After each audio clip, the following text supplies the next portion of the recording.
来，新闻大白话，我们来看呢是这个关税的问题上哦。好，川普现在呢是不是已经有牌出到没牌了？所以现在怎么办呢？轮到中国大陆出牌了吗？好，我们来看中国大陆的商务部部长就提到说，和美国对比，去年中国零售的总额是相当于美国的80%左右。那如果你从实际的购买力来看哦，按照世界银行他们这样的数据跟算法呢，中国是美国的1.6倍。好 ，CNN 也提到说，其实你看到呢，中国大陆发布的部分禁止出口他就说这部分限制似乎主要就是冲着电动汽车的电池生产这些上游供应技术而来。那中国目的是什么呢？要透过这个方式巩固他们在这样的领域具有主导的地位。华尔街日报同时呢也提到说，中国现在正在试图提高外国公司取得中国领先技术的门槛。好，那现在美国财政部呢就说，5月份他们对于外国持有的美国公债确实规模也增加，连续3个月是突破了9兆美元，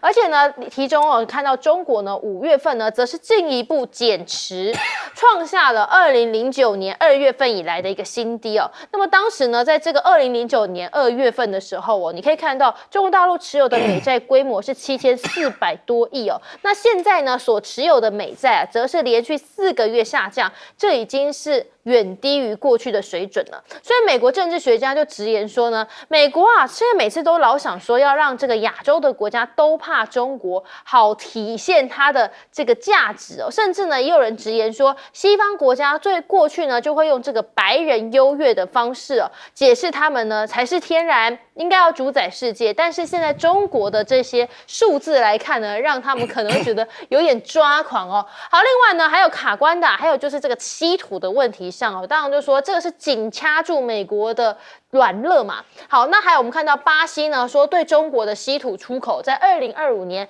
的上半年激增来到了3倍，已经是670万美元。这个中国的稀土进口量飙升到历史的新高，而且中国现在还说什么呢？他们也发现到一个新的稀土矿物甚至就提到说，近年来他们发现有很多境内不法分子想办法利用一些其他手段来窃取稀土。好，这给国家安全带来非常非常的严重危害，所以现在呢，中国方面要完全的遏制，也要祭出重手说要截断这些可能会被非法出境的管道。当然也被联想了，这会不会是冲着美国呢？因为现在美国非常需要嘛。好，那川普呢，则是说，那我们呢，对于这个大陆进口美国的石墨我也要来帮你加征关税现在要加征93.5%的关税了。理由是什么？因为石墨获得中国大陆方面呢不公平的补贴这个像什么？有点倾销，所以呢，在12月5号之前，他们就要针对这部分来做出最终的决定了。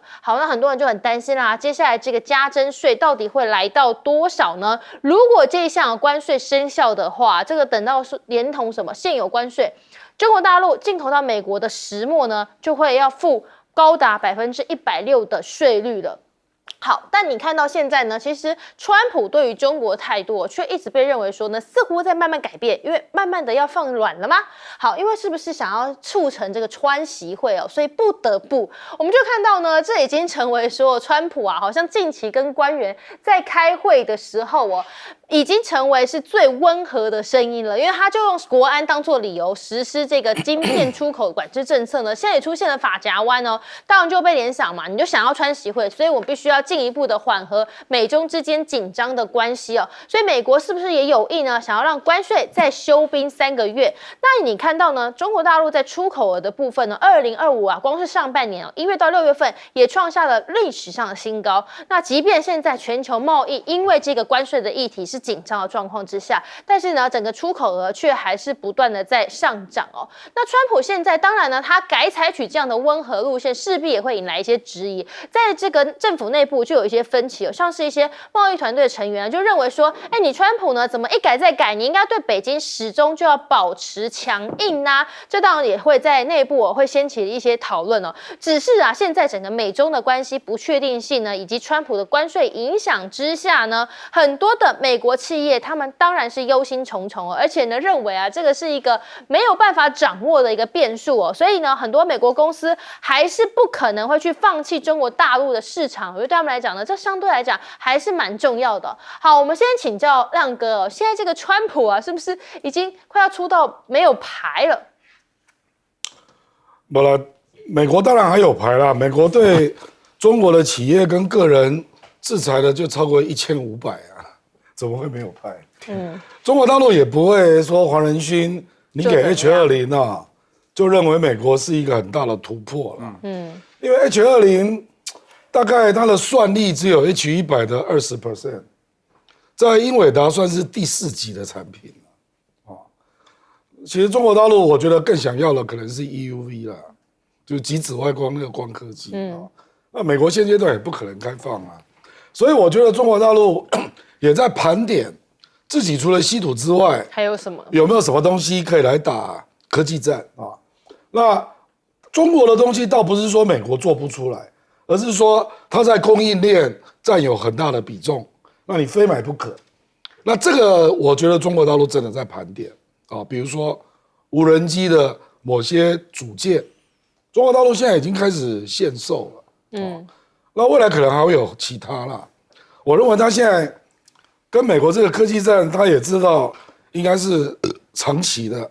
所以他不能只靠一个稀土所以也在找其他的科技供应链，它占比比如说超过全世界60%的这一种冠军企业那至于稀土走私我跟你讲，这个很难免因为稀土很多国家都在买，比如说这一波走私最凶的，据我了解是泰国跟墨西哥，那你能不卖吗？泰国跟墨西哥你能不卖吗？墨西哥就是汽车业嘛，那汽车业只要做发动机就要用稀土嘛，那你怎么知道会不会有人去跟墨西哥用2倍的价格收购？这个，所以我觉得中国大陆能够防的，大概只有那个最大的出口商那至于这种其他比较小的，你很难禁止。我跟你讲，美国也一样，美国的 GPU H100也管制得很凶可是就传出有人从新加坡，有人从马来西亚，有人从阿联酋，背包客都要把 H100 背回去因为它有利差嘛。对。我跟你讲，这种管制的东西本来就很难防越管制越有利可图大的可能很难小的这个涓滴入流，这个真的很难管而且全世界都要买你 GPU 全世界都要买，稀土也全世界都要买，你怎么管？所以我觉得中国大陆大概是对几家大的出口商做严格的要求，了解那个客户流向比如说做好 KYC 那严厉警告你，你不要被我抓到，不然下次就取消你的资格。大概是这样可是这个还是有用就美国即使走私，它能够买到的也蛮有限的啦。所以我认为管制还是有效的，大概是这样。来，翁老师怎么看这个稀土大战？不管是稀土大战还是任何的互相卡脖子的这些牌事实上就像亮哥刚刚说的，其实美中之间双方都是大国，我们要先理解这个思维，就是双方都是大国，双方都有很多牌。我们面对的美中竞争，它不会是一个完全可以把对方打到死，或者是完全可以脱钩的，就是因为没有办法完全脱钩，所以我们会看到不同一直不停的交锋。我们可以形容美中之间会走上一个就是 detente， 就是低档的一个情况，但是还是会有一些交流。美国呢长期把所谓的产业链外移，现在在川普的任内，他希望产业可以回流美国，可是过去移出了这么多，你在部分可以回流之后，他还是会遇到一个瓶颈，就是做不来，劳工也不够。最终他做不来，剩下的他还是必须跟中国大陆来打交道，而且再加上中国在生产上面确实有优势，所以不管美国有多少牌，我们也必须考虑中国也有牌在打的。所以不管是稀土还是什么的，我们其实现在看到的就是中美之间呢还是会保持这样的一个交流，而且川普其实态度是非常明显的，就是要跟中国做交易，就是希望能够访问中国，这是毫无疑问的。那当然最近这几个月的所谓的这个中国出口非常的爆大量主要也是跟川普的这这个关税政策仍然不确定，大家都在抢单抢货是有关系的。因为赶快抢在关税真的落地之前，先赶快囤货。在美国，其实现在在美国主要的港口啊，附近的仓储都是满的，大家拉货都拉不完。原因是因为就是怕关税落地之后呢，会有更大的这个损失哦。整体来说啦，我们还是要一直提醒哦，中美之间的所谓的这个竞争呢，它没有办法做到双方把对方压到完全脱钩，完全不跟对方来往。所以在这个其中哦，不管是台湾或者任何国家，为什么我们一直在强调，一定要在中美之间保持，一定要有一定的空间，而不是完全截断一方。因为你最后会发现，连美国也不是在跟中国大陆断绝关系。如果最后才认知到这一点呢，可能损失的就会是自己了。对，就是因为这种剪不断理还乱的关系哦。来，社将军，这种双方经济上的作战不会很快结束的。对，这个是影响很久，影响很长，所以大家不要想看某一件事情就改变了所有东西。那为什么川普那么急的想见习近平呢？他也是打一个拖延战术。他的关税大战打到现在啊，中国在那里抗的话，就形成一个连锁效应，就每个国家还在存着一线希望，跟美国在拖延这个关税。这个拖延下去啊，川普就觉得他的声望会受到损失，所以他就玩这个花招，放一点小会啊，看看能不能引起中国大陆能跟他见个面。这是为了维持他的威望，因为他从关税作战从上任到现在一言再言再言三言，但是我相信欧盟迟早是要屈服的，加拿大也可能会屈服的，但是川普急就急在现在，就是说我现在必须要跟中国能够见个面呢，这个让我的威信能够建立，让别的国家就很早就屈服。但是呢，这个卡脖子刚刚亮哥讲得很清楚啊。美国对稀土这要的量太大了，对，几十万吨、上百万吨了，因为你什么都要嘛。走私，中国大陆只要对大客户加以限制，甚至于采一个叫饥饿政策。假定你墨西哥造车需要100吨，我给你60吨、70吨，让你维持生存，但是你拿不出来去转到美国去，对任何一个国家都应该用这个手段。那当然走私可以啊，但稀土走私划不来啊。你能几万吨的东西吗？所以最近发现走私是什么？把那个锑矿精炼到一个棒状的东西，包装在别的东西里面去。但是很多基本要的这个量啊太大，所以走私啊不像。蔡正元讲了一个小手提袋里面可以拿很多，背几个背包就可以出来，背一个背包 H100的晶片就过去了，但这是一个长远的斗争呢。当然，这个黄仁俊讲的就很清楚嘛，我让中国大陆要上瘾嘛，不能脱瘾嘛，对不对？有喝酒瘾的人，他忍不住头喝一口；抽烟的有烟瘾，那这个东西我只要供给你了，你能应付了，就上瘾，那华为的发展就会有问题。所以这个问题哈。这个仗还有得打，真还有得打。你要说很快结束，不可能的，不可能。就是说大家都在盘算嘛，所以现在我们在看外债跟美元的优势能不能还能维持。如果美元垮的话，美国就面临很大的危机。所以中国大陆也很吃力了，自己的地方债、房贷债还要援外拉拢这些。现在双方都在国外找盟友嘛，找盟友要花钱的，对不对？所以。都很艰苦了，中美打仗都很艰苦，没有哪一个说是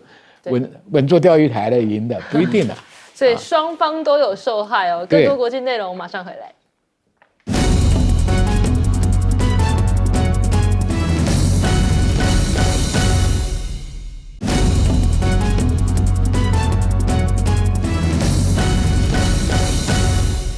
欢迎您回来，新闻大白话。我们来看呢，是不久前啊，山东舰哦，说是当时他们在执行一个远航的实战训练任务的时候呢，突然就发现说，怎么会有外机靠近滋扰？那面对这样的紧张态势呢，山东舰则是立刻起降来保障中队官兵，希望说呢，有最快的速度哦，可以保障这个战机紧急升空。那最后是成功的驱离目标了。所以央视呢，也用大篇幅的来介绍这个共军山东舰的中队，那也不光说哦，当时这个官兵啊，他是怎么样来操作舰载机。那起飞的时候呢，这个关键的画面现在也呈现在观众朋友的眼前。好，那当然呢，我们就看到现在呢，双方啊，在这个角力的状况之下，你看2艘中国航母的辽宁舰跟山东舰呢，也曾经说在离日本不远的海域进行战斗机和直升机的起降演习，甚至有些时候他们的起降次数啊，还多达了90次以上美国海军战争学院呢，这研究所长就说，这2艘中国航母首次共同穿越第一岛链主要就是要朝美国的军事重地关岛的方向来行驶。而南华早报也提到说呢，这款新一代的攻击型首舰这个四川舰，它配备了一个先进的电磁弹射系统，就是电磁弹射系统，所以它呢各种航空器啊都可以在攻击当中，它还是能够频繁的起飞。那未来它也有望可以成为整个舰队的一个指挥中心我们看到这个当然是中国方面秀肌肉的部分，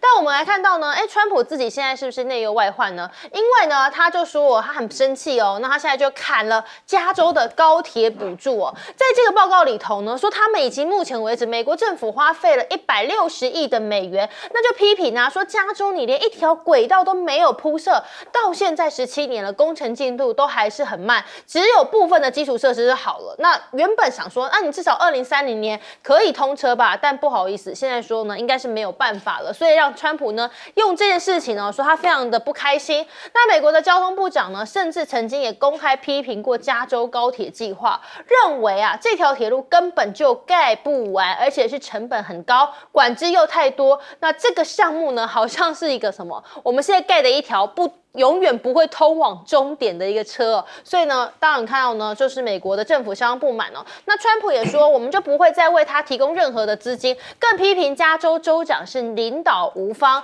那川普呢，在禁止这个终止加州高铁的拨款之后呢，美国的交通部长也说，好，我们马上就确认取消40亿的美元。原本是要作为资金的，川普说呢，这叫做什么？我是正式解放你们，免得你还要为大家是老百姓为了这么贵的一个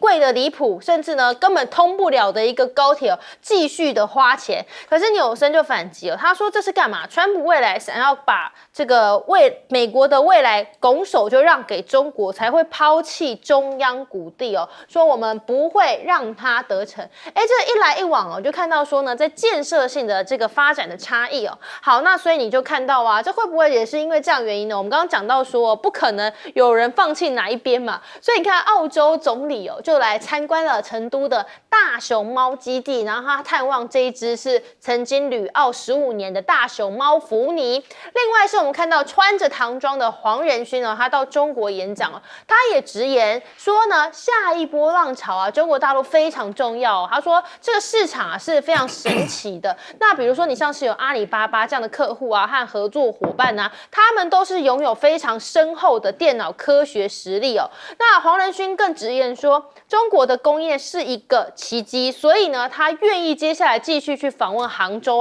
等等的，更有意继续要参加2026的链博会。美国的报告就讲到说确实对于中国市场美企方面也是不愿意放手的。专家说这什么？这叫做体现中国市场的吸引力，因为有80%的企业当中呢，就表示说他们在华投资是为了要服务中国本土的市场。那同时呢，几乎所有企业也认为说，如果没有这一项，企业呢很难保有全球的竞争力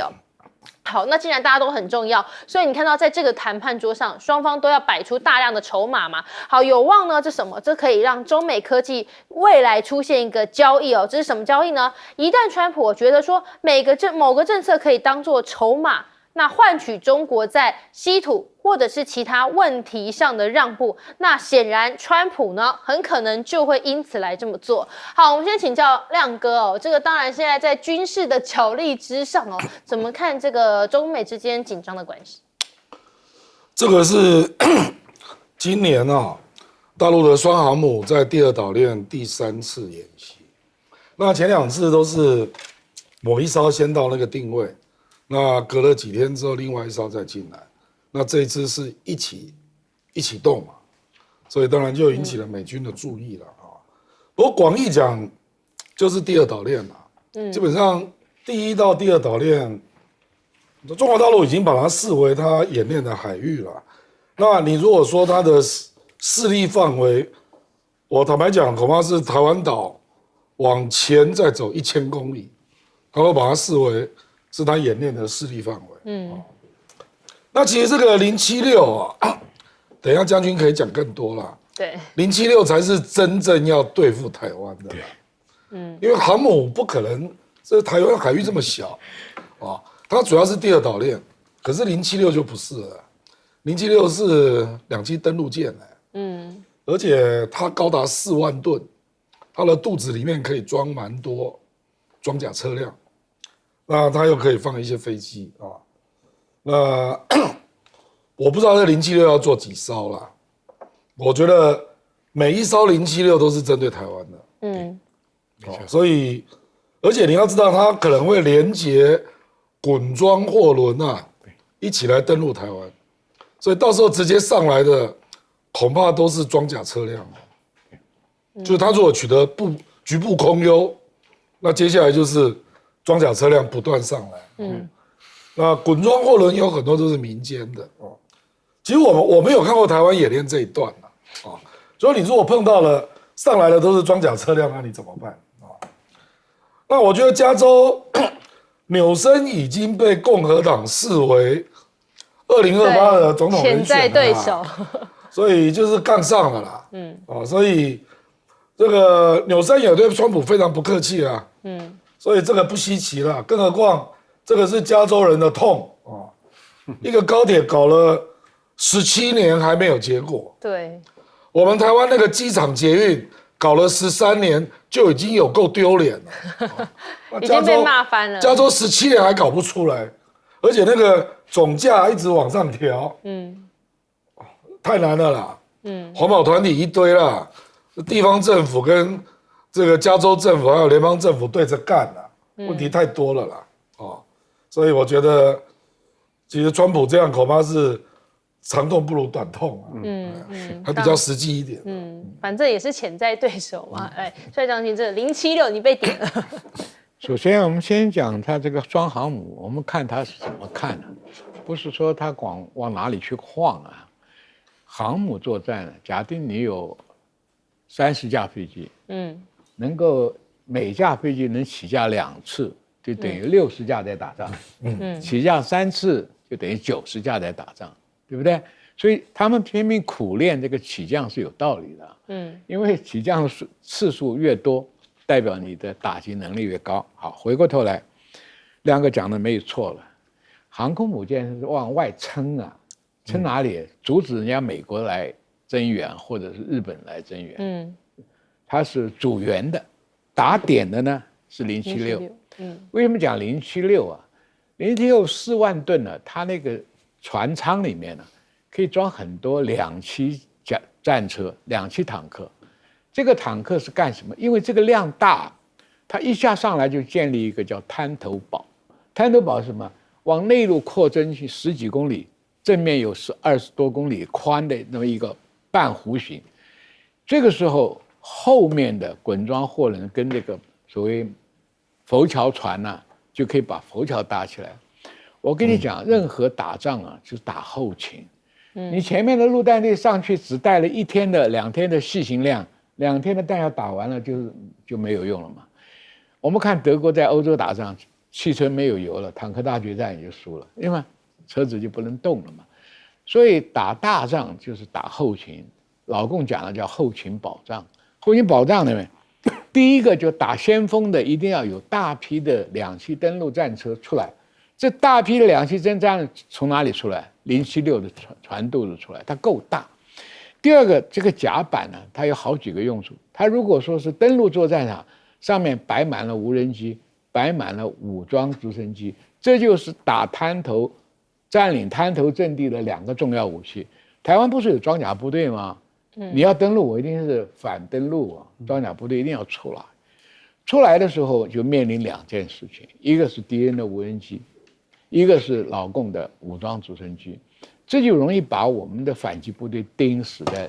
打击的路上，所以他会加大他建立滩头堡的成功。滩头堡建立成功了，后勤物资就利用滚装货轮源源不绝的把大炮了、汽油了、弹药就往上送，这样解放军才能在台湾所谓站稳脚跟，向他的战略目标开进。所以很早以前我一直在注意这条船，它有电子弹射，它电子弹射是干什么用的呢？这个船除了做登陆台湾、打台湾的任务以外，它可以支援航母。假定撑到第二岛链，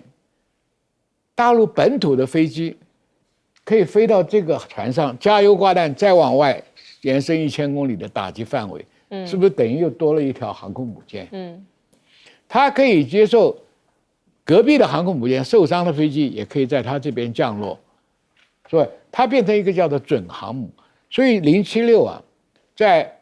对外扩张的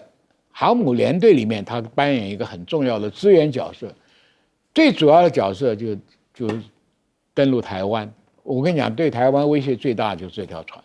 所以我们反登陆作战来讲，想尽办法就要阻止你在滩头建立阵地。滩头阵地一建立，那战略目标就很危险，台北就很危险。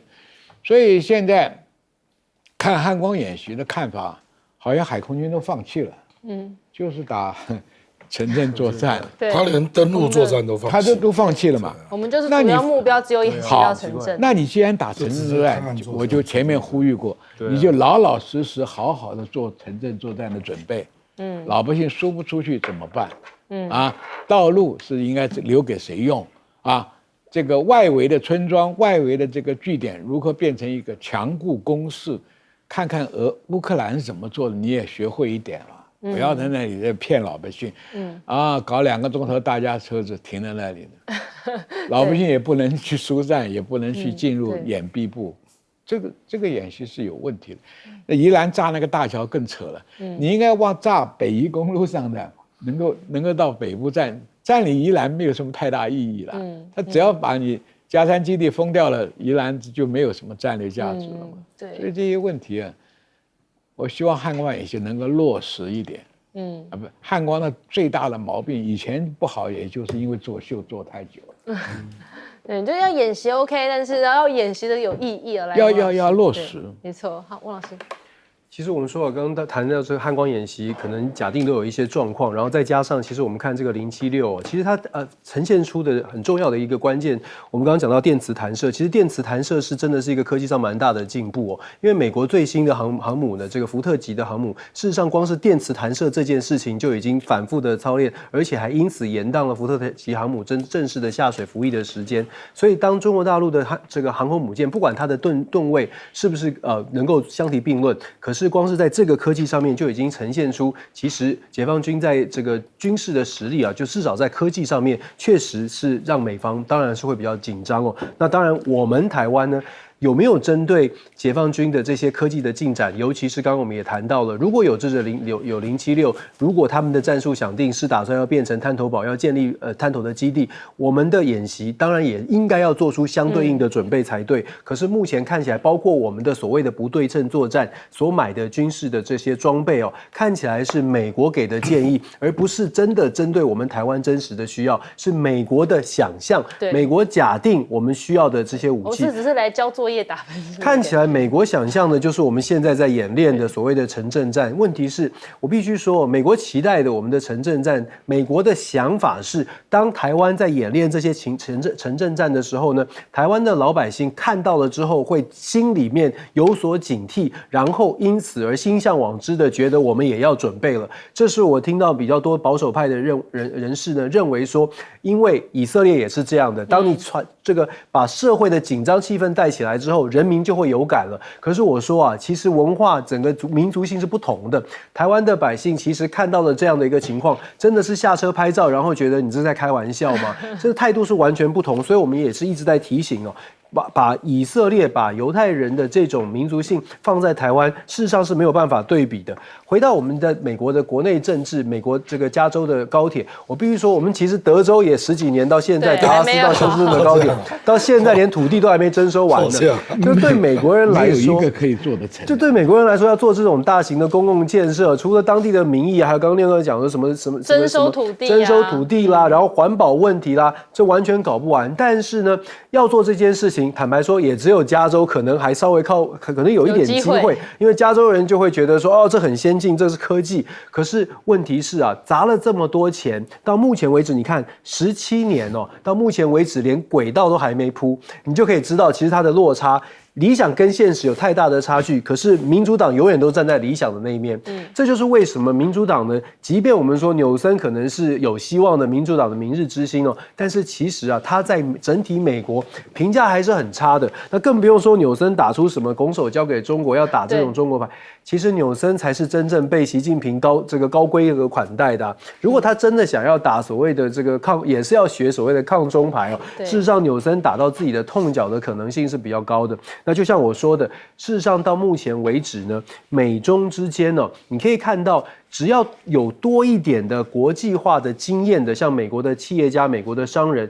他们在谈美中之间的竞争，都知道，就算这个中国可能是某种程度的威胁，但是是没有办法脱钩的。所以川普的态度也是啊，中美之间要谈的是交易，而不是要完全的对抗。那更不用说我们看到眼睛摆在面前的。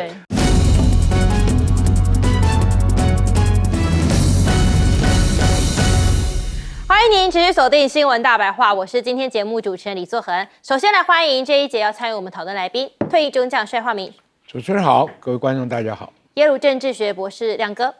大平。德州州立大学政治系副教授翁履中。主持人好，大家好。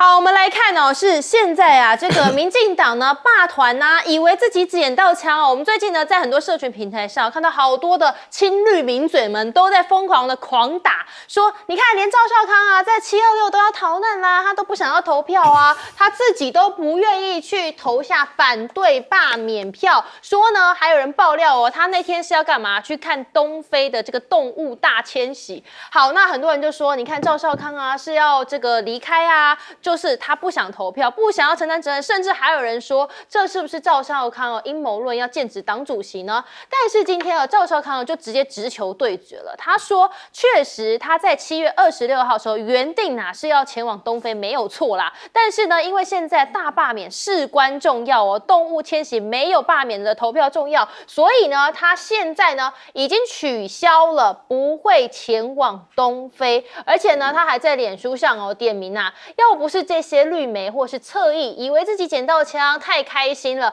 他根本呢也没有想要大张旗鼓还要说开个记者会宣布说自己取消去东非哦。他说他本来就已经安排取消这个行程了，更呼吁选民今天在这个看完记者会之后呢，你726这天一定要出门投票。反恶霸，好多网友都来朝圣说这是不是又是一个绿营大翻车的现场呢？好，我们除了看到这个，还有看到大翻车，还有出现什么状况呢？昨天的台北市长蒋万安他在万安演习的时候呢，就直接当面劝诫总统赖清德，他说呢，不要在自己人里面当中找敌人。我们现在来听，团结来自于我们都是一家人，枪口绝对不对内，理性务实的决策者绝对不会把台湾变成热点。所谓共同的信念就是反共、反并吞、护主权、维护民主，反共护台成为守护台湾必要、真实、具体的行动。好，我们昨天这场看真的太精彩了，有2个人都直接当面隔空这样子，虽然呢没有点名对方，但是呢这想必大家都看得出来是在讲给谁听。但我们刚刚看赖清德说呢要反共可是呢就连他自己所这个赖政府提名的大法官被提名人2个人呢都主张说共产主义这是言论自由，那如果你不满的话，其实应该要从修宪法开始哦。好，那我们看到内政部呢公布也说我们有一个政党叫做台湾人民共产党哦，如果你这样讲的话呢，那你是不是第一件事先去把这个党给解散好了？好，那我们刚刚讲到这个汉光演习其实呢这个是今年是一个史上最长的汉光演习，它包含在北部地区呢出现了阿帕契的直升机、黑鹰直升机他们用热加油，而且挂弹了20分钟好，这是一些汉光的画面而且呢有模拟一些像是守住象山隧道万板大桥甚至连民间公车也上阵。另外是呢还有你看在凌晨他们也利用台北捷运来进行演习，而在台南地区呢也是封了北安桥说是在这边路面步钢刺猬和废车来阻敌，看得出来呢，就是模拟未来如果发生战争可能会变成城镇战的一个状况哦。但有一个我们大家也看了有点疑惑，因为呢，你看像是呢在花莲的部分呢，就是模拟说，如果国福大桥被炸毁的话，那他们就要借此来阻绝共军的攻势哦。但我们就很疑惑啦，因为国福大桥它是有一定的战略意义嘛，它在嘉山基地的南方，花莲港的西北方哦。好，那如果是这样看的话呢，你把它炸掉的话，那是不是跟你本来想象的战略是不太一样的呢？另外呢，你看国军要怎么样来运补呢？所以我们就说，这个是不是这个没办法，没有先想好整体的战略呢？好，那再假定退一万步来讲，美军真的会有运补吗？就连在当时我们都还有建交的状况之下，823炮战我们看到那时候有建交，而且呢也有所谓的中美共同防御条约，甚至呢还有驻台美军的顾问团，但是在这个状况之下，美国也只愿意护送到金门，所以真的会有美军来运补吗？好，那反正呢，看起来赖总统呢也没有在 care， 我们看到他很做自己哦。我们来看像是呢，在这个有报道就说直击到汉光演习的最前线说金门将领呢还曾经笑称说什么开战的话，他会直接带兵躲山哦。好，这里头就说金门县的官员透露说，有将领竟然这样告诉他，说如果真的打起来的话，那他会先躲起来。还有是呢，我们自己汉光演习哇，出现了好多事故哦，这事故多到还登上了外媒的版面哦。你看，像是这个外媒呢，就提到说，这些事故凸显什么？在台湾城市进行区域作战的复杂性，更直言说呢，这代表什么呢？这个我们的街道太错综复杂了，所以共军要打过来也不是那么容易就能够掌握的。那但他们也提到啦，说前提是台湾自身的防御部队要能够完全的掌握怎么样在城市当中运作才可以而且呢，外媒也分析说他们看赖总统是什么？性格固执，那很多言论实在是太急性了，所以呢常常会引发一些危机好，我们讲到了这个性格固执我们来看呢，就是国民党之前召开一场记者会，那其中呢有立委就提到说，中国什么时间点会射飞弹？好，这件事情呢就让民进党立委王定宇觉得自己捡到枪了。他说：“这是什么？你看，这就是亲共通敌的铁证不然你怎么知道中国会事先发射飞弹呢？”就很多人就说：“王定宇你是真不知，还是故意在制造谣言啊？因为呢，要射飞弹，其实都会先公布时间点先请教亮哥，怎么看昨天这个好多绿营人士都觉得自己捡到枪了，就今天赵少康马上告诉你你们搞错了啦。”赵少康可能诱敌深入了，真的。我坦白讲，他第一时间讲，他4月就买了机票了，参加这个旅游团。那昨天他是说长颈鹿托梦嘛，因为这几天他就是都没有正面回应嘛，所以好多的亲绿的名嘴都觉得。我自己在直播了，我也知道蓝营很多人对这个有意见了不过我觉得很好啦，他这样诱敌深入，反而让这个绿营那些人就翻车嘛，对，尴尬了。我觉得赖清德讲这个实在是很奇怪了，你就是要掩饰你反中嘛，故意把它说成反共嘛。好，那如果你反共，我请问你，民进党的党纲有反共吗？如果反共那么重要，那民进党为什么在他最主要的党纲不写这个呢？民进党最重要的党纲是台湾要经过全民公投，要建立国家嘛。那你为什么不写反共？你为什么去上海跟共产党握手？根本都不能解释嘛！我跟你讲，他现在是语无伦次了，因为他知道大罢免的声势在下降明明就是抗中保台、反中嘛，扯那么多干嘛？有哪一个国家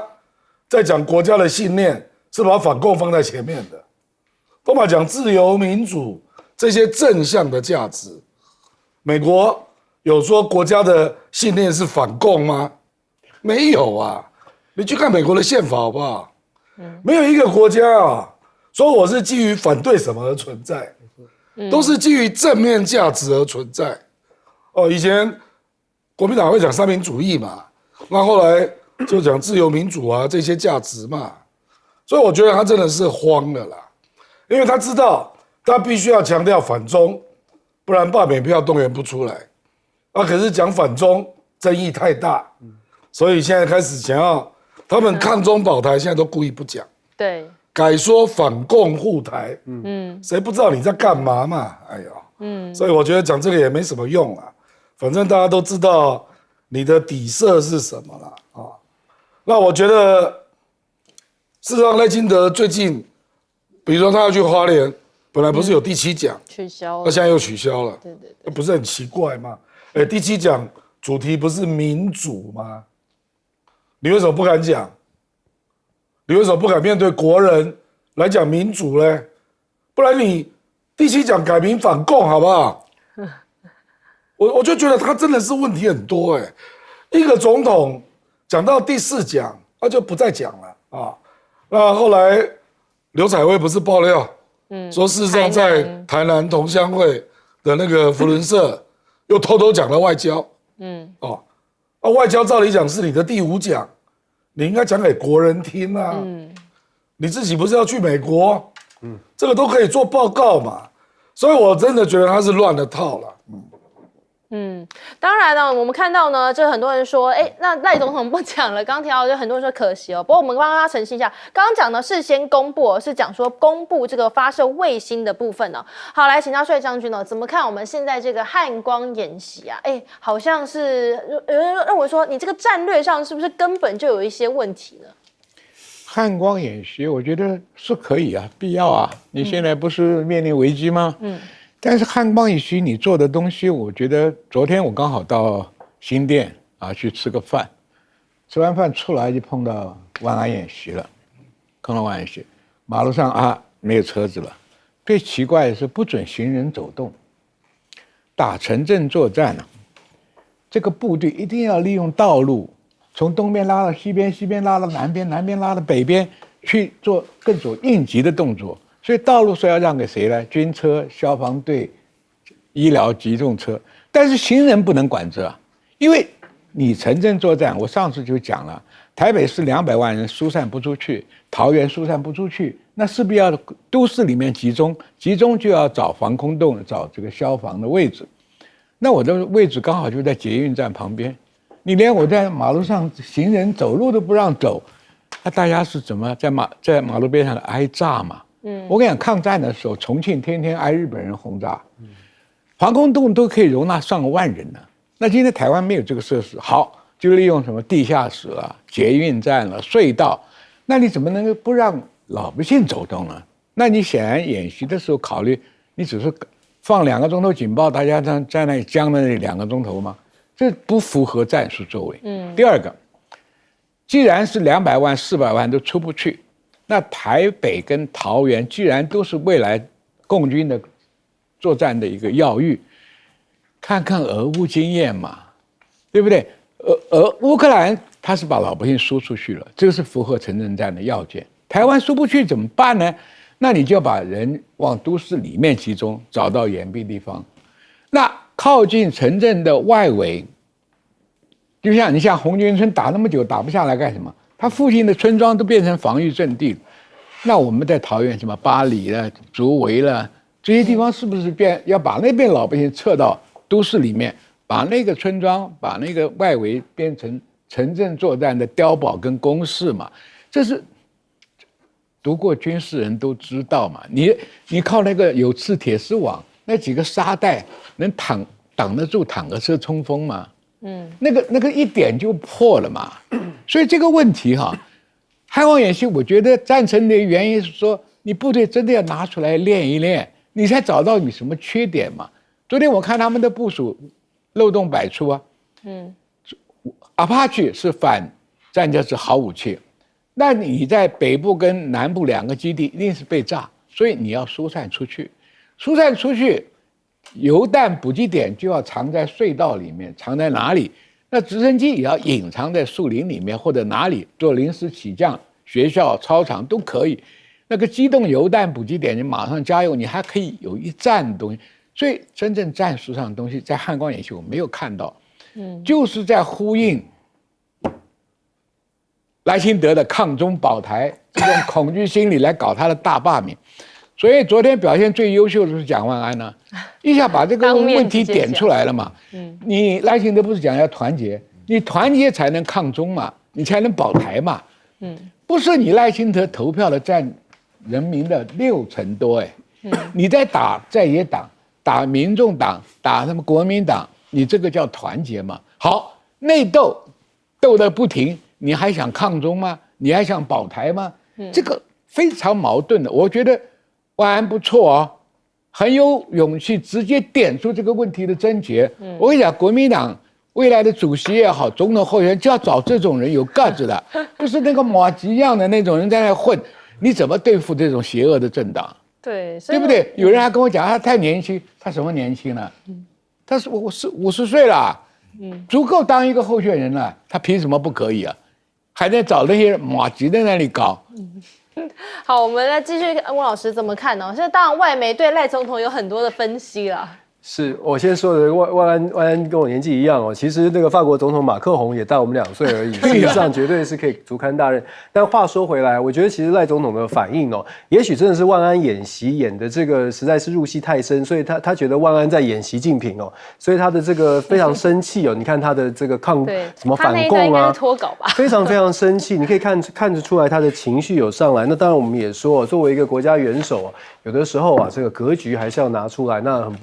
很不巧的，我们这个看起来格局没有出现哦。那整体来说，万安演习这件事情，其实刚刚帅将军还有这个亮哥都有讲到。事实上，如果要做演习没有问题，但是你要演就要认真的操演。包括我们在美国，一定有很多人在观察，甚至外媒的报道，你都可以看得出来。人家已经很婉转的告诉你，你演的实在是太差了，很多的想定跟周边的配套都没有做。话又说回来了，为什么我们做好像都做一半，军方在演，但是人民呢在旁边拍照等等？如果你真的想要演给美国人看，说我们有好好的在准备，那你就应该早早的把人民群众大家都要动员起来。可是偏偏考虑到政治的这个效果，也就是说，如果你太去扰民，你让人民真的觉得很担心了。其实民进党非常清楚哦，如果真的把人民通通都骚扰到了，其实人民的反感度是很高的。就是因为这样子，导致我们的万安演习其实做到一半，只有蒋万安真的在演习。所以在这种情况之下，就变成了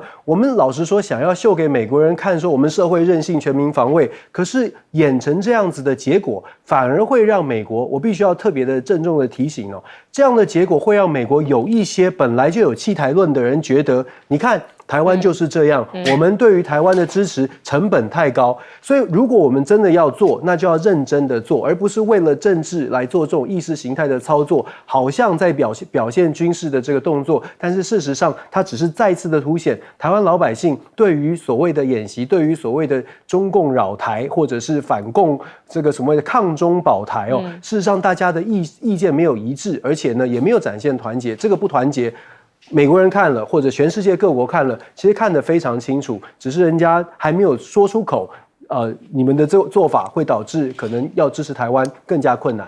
对，就担心反而是变成台湾的一种危机吗？休息一下，马上回来。